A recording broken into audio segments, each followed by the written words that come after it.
আপনার ফোনের বাজেট 25,000 টাকা থেকে সর্বোচ্চ 30,000 টাকা, কিন্তু কোন ফোনটা কিনতে হবে ভাই আপনি বুঝতে পারতেছেন না।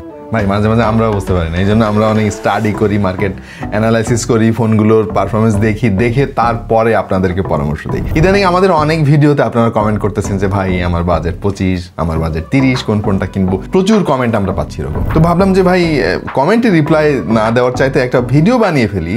এই ভিডিওটা দেখলে আপনি একটা আইডিয়া পেয়ে যাবেন যে এই মুহূর্তে 25 থেকে 30,000 টাকা বাজেট রেঞ্জের মধ্যে বেস্ট ফোন কোনগুলো। সুতরাং যারা ফোন কেনার কথা ভাবতেছেন তাদের এই ভিডিওটা অনেক কাজে আসবে। দেখছেন আপনাদের ভালোবাসা channel take to the point, let's get started. আমরা আজকে 5টা ফোন নিয়ে আলাপ করব, তার মধ্যে একটা ফোন আমার পার্সোনালি অনেক বেশি পছন্দের। হয়তো ব্র্যান্ডের নাম শুনলে অনেকে ভাবতে পারেন যে আরে ভাই আপনি আর ব্র্যান্ড পাইলেন না, কিন্তু ভাই সেই দিন আর নাই। ব্র্যান্ডের চুলকানি যদি আপনার থাকে তাহলে আপনার আর ভালো ফোন কিনতে হবে না। 1 টাকার জিনিস 3 টাকা দিয়ে আপনি কিনবেন, পস্তাবেন কিছুদিন পরে। বলছিলাম ইনফিনিক্স নোট 40 প্রোর কথা। এই ফোনের চেহারাটা দেখেন ভাই আপনি শুধু, এবং এই ফোনের যে ফিচারগুলো আছে সেগুলো কিন্তু এই দামে মার্কেটের অন্য কোনো ফোনে নাই। যেমন এই ফোনে রয়েছে ওয়্যারলেস চার্জিং টেকনোলজি, এবং বক্সের মধ্যেই তারা একটা ওয়্যারলেস পাওয়ার ব্যাংক দিয়ে দিছে ভাই, যেটা আবার ম্যাগনেটিক, এবং এই পাওয়ার ব্যাংকটাই ওয়্যারলেস চার্জিং প্যাড হিসেবেও কাজ করবে। শুধু যে ওয়্যারলেস চার্জিং আছে তা না ভাই, 70 ওয়াট ফাস্ট চার্জিং সাপোর্ট আছে, এবং এখানে যথেষ্ট পাওয়ারফুল একটা প্রসেসর তারা ব্যবহার করেছে, হেলিও G99 আলটিমেট ভেরিয়েন্টটা। ক্যামেরাও জোস দিছে 108 মেগাপিক্সেলের, সঙ্গে এডিশনাল আরো দুটো সেন্সর তো আছেই। সামনে আছে 32 মেগাপিক্সেলের একটা সেলফি শুটার। র্যাম এবং রমের ভেরিয়েন্ট দুইটা, একটা হচ্ছে 8/128 আর একটা 12/256। 8GB র্যাম ভেরিয়েন্টের দাম হচ্ছে 31,000 টাকা, আমাদের বাজার সেগমেন্টের চাইতে 1,000 টাকা বেশি, বাট তারপরেও আমার মনে চাইলো যে এই ফোনটা ডিজার্ভ করে এই লিস্টে থাকার। এবং 12/256 ভেরিয়েন্টের দাম হচ্ছে 35,000 টাকা। বাই দ্য ওয়ে, আপনি কিন্তু চাইলে 5,000 টাকা ডিসকাউন্টে 12GB ভেরিয়েন্টের ফোনটা কিনতে পারেন। আমি ডিসক্রিপশনে একটা ডিসকাউন্ট লিঙ্ক দিয়ে দিচ্ছি, সেখান থেকে গিয়ে পারচেস করতে পারেন ফোনটা। এই ফোন সম্পর্কে যদি আরো ডিটেইলে আপনি জানতে চান তাহলে এখানে ক্লিক করে দেখে আসতে পারেন, বা ডিসক্রিপশনে আমি লিঙ্ক দিয়ে দিচ্ছি। আমাদের দর্শকদের মধ্যে যদি ফ্রিল্যান্সার কেউ থাকেন যাদের পেমেন্ট ইন্টারন্যাশনাল গেটওয়ের মাধ্যমে বাংলাদেশে প্রবেশ করে, তাহলে তাদের জন্য দারুণ একটা সুখবর আছে ভাই। আমি জানি আপনাদের মধ্যে অনেকে পায়োনিয়ার অ্যাকাউন্ট ব্যবহার করেন বিদেশ থেকে বাংলাদেশে ডলার আনার জন্য, এবং আপনার পাশাপাশি যদি উপায় অ্যাকাউন্ট খোলা থাকে তাহলে তো ভাই আপনার জন্য অনেকগুলো ভালো খবর আছে। যেমন আপনি যদি পায়োনিয়ার অ্যাকাউন্ট থেকে উপায়ে টাকা ট্রান্সফার করেন তাহলে কিন্তু 200 টাকা পর্যন্ত বোনাস পেয়ে যেতে পারেন। শুধু তাই না, আপনি এই টাকাটা ক্যাশ আউট করতে পারবেন হাজারে মাত্র 10 টাকায়, যেটা অন্য কোনো MFS সার্ভিস কিন্তু এখনো পর্যন্ত এত কম রেট দেয় নাই। আরও আছে ভাই, ওই টাকাটা যদি UCB ব্যাংকের যে কোনো একটা ATM বুথ থেকে আপনি উত্তোলন করেন তাহলে 1 টাকাও লাগবে না। আপনাদের এই যে এত কষ্টের টাকা আপনি আনেন এবং সেটা ওঠানোর জন্য আবার টাকা খরচ করতে হয়, সেই দিন শেষ হয়ে গেছে ভাই। সুতরাং এখনই উপায় অ্যাকাউন্ট খুলে ফেলুন এবং আপনার পায়োনিয়ারের টাকা উপায়তে ট্রান্সফার করে ফেলুন, এবং ফ্রিতে টাকা উত্তোলনের এই দারুণ সুবিধাটা উপভোগ করুন। OnePlus ফোনের আর এক নাম হয়ে গিয়েছে গ্রিন লাইন ফোন ভাই। মানে OnePlus ফোন একটা আতঙ্কের নাম হয়ে গিয়েছে আমাদের দেশে, কারণ গ্রিন লাইন পড়ে। শুধু যে গ্রিন লাইন তা না, বিভিন্ন লাইন পড়তেছে, পিঙ্ক লাইনও পড়তেছে OnePlus-এর ফোনে। তাহলে এখন উপায়, OnePlus-এর ফোন কি আমরা কিনবো না? অবশ্যই কিনবো। তার কারণ হচ্ছে বাংলাদেশে অফিসিয়ালি কিন্তু এই ফোনটা চলে আসছে। এতদিন তো আনঅফিসিয়াল ভেরিয়েন্ট আপনারা কিনতেন, গ্রিন লাইন পড়লে তো ভাই কোথাও যাওয়ার উপায় ছিল না। যেহেতু অফিসিয়ালি আসতেছে এবার মানে ধরা যাবে সেই মতো আর কি, ছাই দিয়ে ধরা যাবে, বেটা আমার গ্রিন লাইন ঠিক করো আগে। তো বাংলাদেশে অফিসিয়ালি OnePlus-এর প্রথম অ্যামোলেড ডিসপ্লের ফোন হলো OnePlus Nord CE4 Lite 5G। আপনার বাজেট যদি 28,000 টাকার আশেপাশে থাকে, OnePlus-এর এই ফোনটা কিন্তু দারুণ একটা অপশন হতে পারে আপনার জন্য। তার প্রথম কারণ হচ্ছে ভাই এই ফোনের ডিজাইন।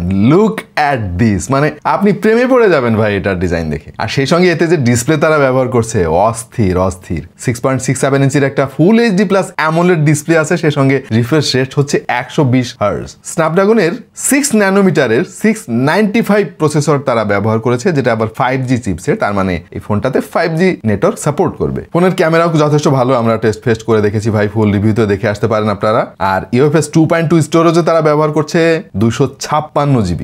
8GB র্যামও পেয়ে যাবেন, যেটা LPDDR4X এবং এই ফোনের বক্সের মধ্যে পেয়ে যাবেন 80 ওয়াটের একটা চার্জার এবং এর যে ব্যাটারি ক্যাপাসিটি সেটাও কিন্তু 5500 mAh। সব মিলিয়ে একটা ব্যাটারি কিং কিন্তু এই ফোনটা। So design, camera, workmanship, brand value সবকিছু মিলিয়ে OnePlus-এর এই ফোনটা কিন্তু হতে পারে দারুণ একটা চয়েস আপনার জন্য। এবার একটা আনঅফিসিয়াল ফোনের আলাপ করবো আপনাদের সঙ্গে, সেটা হচ্ছে IQ Z9।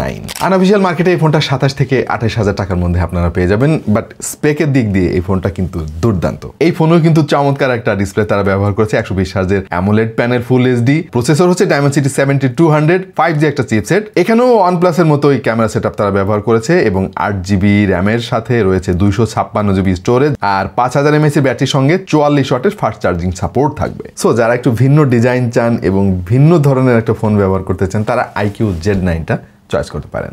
Motorola S50 Fusion এই ফোনটা কিন্তু আমাদের লিস্টে রয়েছে এবং Motorola ফোন তো ভাই একটা আবেগ জড়িত, নোকিয়ার মতো কিছুটা, এবং তারা স্মার্টফোনে কিন্তু যথেষ্ট ভালো করতেছে এখন। 128 ভেরিয়েন্টে আপনি 31 বা 32,000 টাকার আশেপাশে পেয়ে যাবেন। এখানেও দারুণ একটা অ্যামোলেড প্যানেল তারা ব্যবহার করেছে এবং এই ফোনের ডিসপ্লে কিন্তু 144 হার্জ রিফ্রেশ রেট সাপোর্টেড, যেটা একটা POLED প্যানেল। এখানে স্ন্যাপড্রাগনের 7S Gen 2 5G প্রসেসরটা তারা ব্যবহার করেছে। ক্যামেরাও কিন্তু দুর্দান্ত। LPDDR5 র্যাম কিন্তু তারা এখানে ব্যবহার করছে 8GB, সে সঙ্গে 128GB UFS 2.2 স্টোরেজ পেয়ে যাবেন। 68 ওয়াটের ফাস্ট চার্জিং সাপোর্ট রয়েছে 5000 mAh এর ব্যাটারির সঙ্গে। ওভারঅল পারফরমেন্সের দিক দিয়ে ডেফিনেটলি এই ফোনটা একটা বিস্ট এই মুহূর্তে মার্কেটে, বাট আপনাকে আনঅফিসিয়াল মার্কেট থেকে কিনতে হবে, ওয়ারেন্টি পাবেন না ভাই।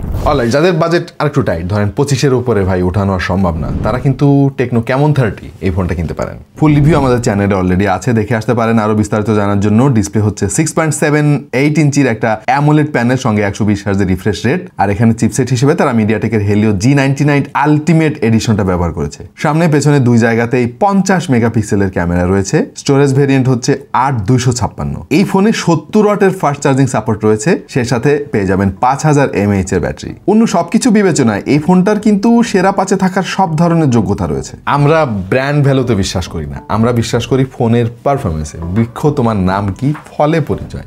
ফল ভালো দিবে, ওই গাছ ভালো, ওই ফল ভালো। আপনি ভাই অনেক বড় বড় কথা বলবেন, ফোনের দাম নেবেন ডবল, 3 গুণ 4 গুণ, ওই ফোন আমি কিনবো না ভাই। আমার ব্র্যান্ড ভ্যালুর দরকার নাই, আমার ভালো ফোনের দরকার। আশা করছি এই ভিডিওটা আপনাদের অনেক কাজে আসবে।